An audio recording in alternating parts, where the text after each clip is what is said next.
Georgia's Governor Brian Kemp says he is going to be fully engaged in the 2026 election cycle, despite his decision to stay out of the U.S. Senate race.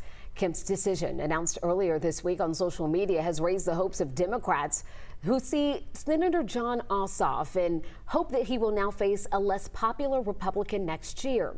11 Alive's Doug Richards caught up with Governor Kemp today. He has more on his decision not to run. On the unofficial job description for governor of Georgia, signing bills into law in front of crowds of admirers is a high-profile and applause-generating task. Brian Kemp made a day of it, appearing at two different venues to sign into law two different clusters of bills passed by the legislature. Well, look, I got the best job in politics. He did it just days after he decided against taking on Democrat Jon Ossoff, who's running for re-election to the U.S. Senate. You can get more done in a year and a half being governor than you can in 2 terms in the U.S. Senate. Kemp, who can't run for governor again due to term limits, said no to months of campaigning, trying to convince voters to elect him to the Senate, a job long on prestige but short on actual lawmaking.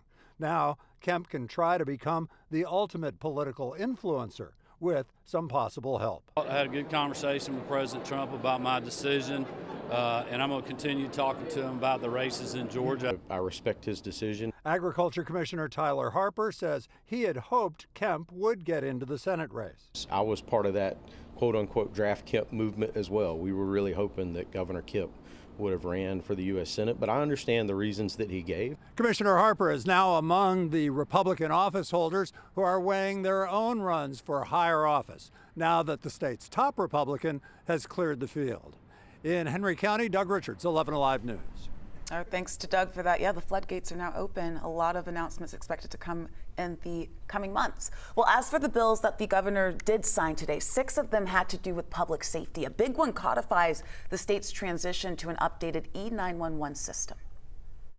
As you all know, a lot of work has gone into this over many years, and once complete, this system will improve both the response times and the impact of our first responders. And that means safer, healthier communities literally in every corner of our state. The governor also signing legislation today that delivers tax relief to farmers and timber producers affected by Hurricane Helene.